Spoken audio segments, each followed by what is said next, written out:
faut retenir que l'accession de l'Algérie à l'indépendance n'aurait pas été en 1962 si le Mali n'était pas intervenu tel qu'il l'a fait. Le Mali sous la Première République avec Modibo Keïta. J'en veux pour preuve, d'abord, l'incompréhension entre De Gaulle et Modibo Keïta. La source remonte au soutien du Mali au peuple algérien qui luttait pour son indépendance. J'en veux pour preuve la visite que Modibo a effectuée sur demande du gouvernement français le 3 septembre 1960, avant même l'accession du Mali à l'indépendance, à Paris. De Gaulle, qui a reçu Modibo, lui a dit de choisir entre son amitié avec la France et le soutien à la lutte de libération de l'Algérie. Modibo, sans embâche, a répondu à De Gaulle, devant témoin, Seydou Badian notamment, qui m'a rapporté ces faits. Modibo a répondu que ce n'est pas seulement une question de principe, mais c'est une question de survie pour l'Afrique.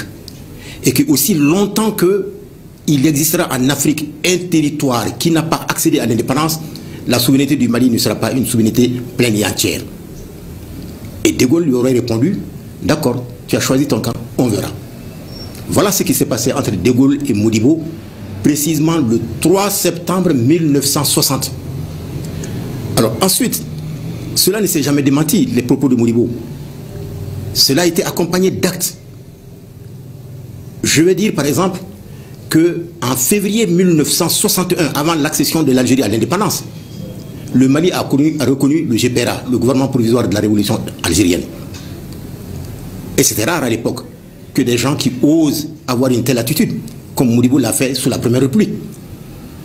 Autre apport du Mali à la lutte de libération de l'Algérie, tout le monde le sait, Bouteflika. Il a séjourné à Gao avec la bénédiction du pouvoir malien.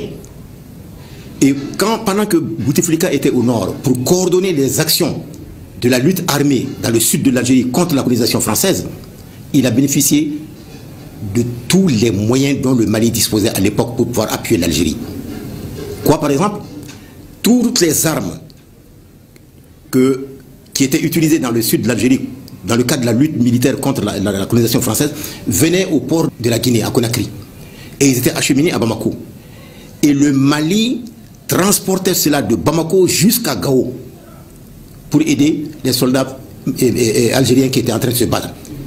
Et ce qu'on n'a pas souvent dit, c'est que des soldats maliens se sont joints aux soldats algériens pour combattre la colonisation française sur le plan militaire. Mieux que ça, pour aider sur le plan de renseignement, le Front de libération de l'Algérie, dans son détachement au sud du pays, donc avec la frontière avec le Mali, Modibo, avec l'appui de la Tchécoslovaquie, a fait installer des centres d'écoute de Kidal jusqu'à Kayes, grâce à l'appui de la Tchécoslovaquie, pour capter toutes les informations pouvant aider Bouteflika dans son combat. Le Mali a fait cela, mais ce n'est pas souvent dit. Et ensuite, qu'est-ce qu'on a fait d'autre? Je rappellerai par exemple, à l'occasion du 7e anniversaire du déclenchement de la lutte armée de l'Algérie, le 1er novembre 1954, donc le 7e anniversaire, c'était le 1er novembre 1961. L'Algérie n'avait pas encore accédé à l'indépendance.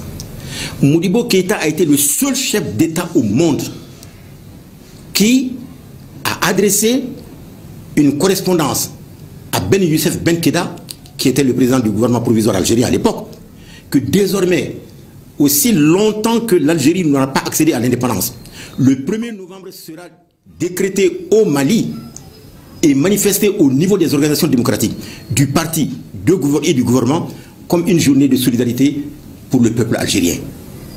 Et ce même jour, Modibo a adressé une correspondance, un message à De Gaulle, message écrit, pour dire qu'il est temps que la France se retire de l'Algérie et accepte que le peuple algérien accède à sa souveraineté pleine et entière. Parce que ce combat que le gouvernement français est en train de mener contre l'Algérie est un combat sans issue. Qu'un jour viendra où l'Algérie aura accédé à l'indépendance.